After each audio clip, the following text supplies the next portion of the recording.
자리를 정돈하고 먼저 모두가라고 하겠습니다. 자유한국당이 선거제도 개혁과 공수처 설치, 검경 수사권 조정을 위한 패스트트랙을 3대 날치기 악법이라고 규정하고 총력 저지하겠다는 계획을 밝혔습니다. 기득권 수호를 위한 자유한국당의 몸부림이 시작되었습니다. 온갖 거짓 뉴스와 막말을 동원한 자유한국당의 반발은 역설적으로 현행 선거제도와 검찰의 수사권 독점이 보수 기득권을 떠받치는 두 개의 기준임을 입증할 뿐입니다. 현행 선거제도로 유권자의 의사를 훔쳐 권력을 부당하게 독점하고 다시 정권을 잡으면 검찰 권력을 손에 쥐고 휘둘러서 예전처럼 민주주의를 탄압하겠다는 것입니다. 한국당이 반발하면 할수록 개혁의 필요성만 부각되고 있습니다. 패스트트랙은 날치기가 아니라 현행 국회 선진화법에 따른 정당한 절차입니다. 더구나 이 법을 만든 사람은 다름 아닌 자유한국당 출신의 황우영 전 의원입니다. 과거 한국당이 의석 과반을 점유했던 18대 국회에서 무려 97건의 본회의 직권 상정이 이루어졌고 국회의 대화 기능이 완전 마비되었습니다. 그런 일을 막기 위해서 최장 330일의 대화를 하라는 장치를 만든 것이 패스트트랙의 취지입니다. 한국당은 날치기 운운하며 자기 얼굴에 침을 뱉어서는 안 될 것입니다. 빠르면 내일 선거제도 개혁안이 패스트트랙 절차를 밟게 됩니다. 비록 미흡한 점이 있으나 여야 사당이 선거제도 개혁을 위해서 서로 양보하면서 역사적인 결단을 내리고 있습니다. 만일 패스트트랙 절차가 시작되었을 때 자유한국당이 불법적인 실력 저지에 나선다면 그에 대한 법적 책임은 대단히 무겁다는 것을 미리 경고해 줍니다. 정의당은 마지막 순간까지 긴장감을 놓치지 않고 민심 그대로의 선거개혁을 위해서 최선을 다할 것입니다. 고 장자연 씨와 별장 성접대 사건 등을 조사 중인 검찰 과거사위원회가 이번 달로 활동을 마칩니다. 이미 청와대 국민청원 게시판에 60만 명이 넘는 국민들이 장씨 사건 재수사와 재조사를 요구하고 있지만 검찰의 연장 불가 방침은 바뀌고 있지 않습니다. 하지만 장 씨의 동료이자 리스트의 유일한 목격자인 윤지호 씨는 신변의 위협을 감수하면서까지 새로운 증언을 제출하고 있습니다. 별장 사건 또한 추가 증언이 나오고 있습니다. 그런데도 검찰이 과거사위 연장의 미온적인 이유가 무엇인지 묻지 않을 수 없습니다. 과거 자신의 무성의한 수사가 드러날까 두려운 것입니까? 아니면 장자연 리스트에 올랐다고 알려진 우리 사회 기득권층을 아직도 지켜주겠다는 것입니까? 검찰이 태도를 바꾸지 않는다면 성폭력 가해자들은 앞으로도 권력의 힘을 빌려서 득이양양 웃게 될 것입니다. 장자연과 윤지호 씨 같은 죄 없는 피해자들만 고립감과 무력감에 빠져들게 될 것입니다.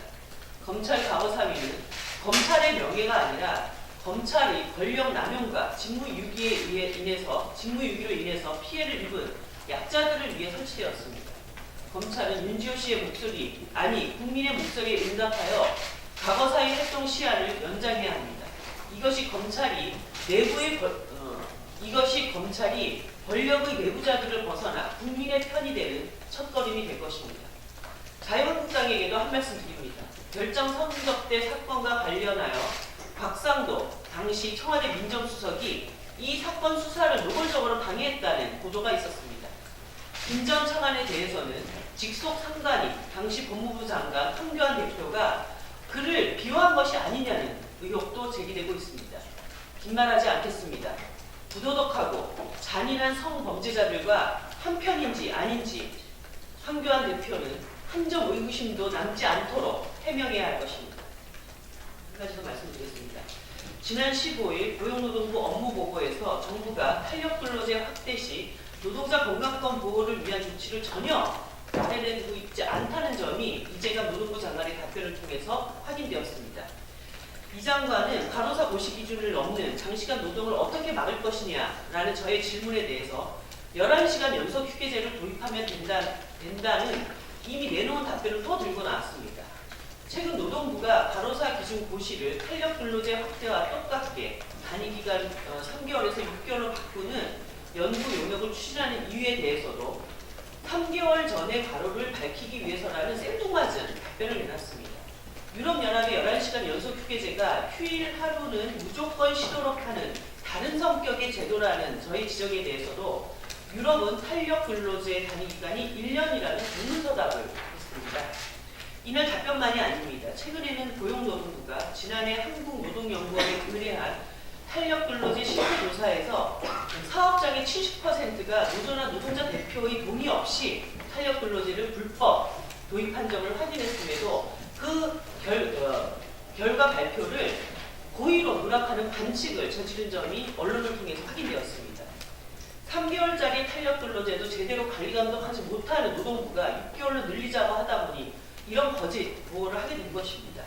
더 큰 문제는 정부가 노동자 대표와의 서면 합의라는 법 조항이 이토록 무력화된 점을 알면서도 지난 2월 15일 경산의회에서 노동자 대표와의 서면 합의를 할 경우 11시간 연속 휴게제를 실시하지 않아도 된다는 합의문에 사인까지 한 것입니다. 낮은 노조 조직률과 위법 사항을 고려하면 11시간 연속 휴게제가 그림의 떡이 될 것이 뻔한 상황인데도 그저 탄력근로제 확대라는 결과를 빨리 내놓기 위한 날림 합의를 했다고 볼 수밖에 없습니다. 저와 정의당이 이미 이 문제를 지적해온 지 반년이 넘었습니다. 하지만 고용노동부는 탄력근로제만 확대되면 된다는 태도로 그때그때 상황을 모면하는 답변만 내놓았고 결국 지난 업무보고를 통해서 아무런 대책이 없다는 것이 확인된 것입니다. 만일 탄력근로제가 이대로 확대된다면 절대 다수 사업장에서 사용자들은 노동시간을 마음대로 고무줄처럼 늘릴 것이고 노동자들은 밤 12시 칼퇴근 시대로 돌아가게 될 것입니다. 노동시간 단축이라는 국정 목표를 무너뜨리고 노동자 건강권을 위협하는 탄력근로제 확대가 이대로 추진되지 않도록 정의당은 모든 수단을 강구할 것임을 다시 한번 밝힙니다.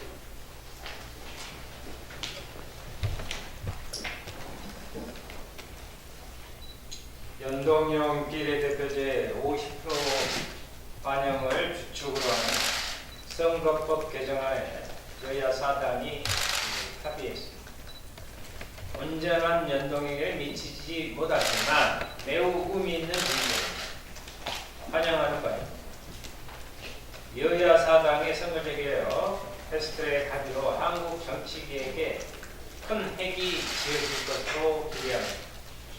이 와중에 한국당은 연일이 가짜뉴스를 쏟아내며 선동을 하고 있습니다. 늘어나지도 않은 국회의원 정수를 두고 전국 곳곳에 국회의원 늘려도 됩니까? 라는 가짜뉴스 플래카드를 내걸고 있는 것입니다. 여야 사당의 연동형 합의 내용은 현행 국회의원 300명의 동결을 전제로 하고 있습니다. 그것을 뻔히 알면서도 연동형 비례대표제를 하면 의원수가 늘어날 것처럼 선동하는 뻔뻔함에 귀가 잘 들으십니다. 오히려 한국당은 여야 사당을 비난하면서 교묘하게 은근슬쩍 지역구 국회의원 수는 늘리려 하고 있습니다. 비례대표를 없앤다면서 지역구 국회의원 줄이기는커녕 20명 가까이 늘리겠다는 것입니다. 참으로 교묘한 지역구 증원 술책입니다. 국민을 얕잡아보지 않으면 나오기 힘든 고의입니다. 한국당은 연동형 비례대표제에 대한 가짜 선동을 중단하고 지금이라도 정치개혁에 결단하고 참여하기 바랍니다. 네, 다른 국민 없으니까 그러면은 회의를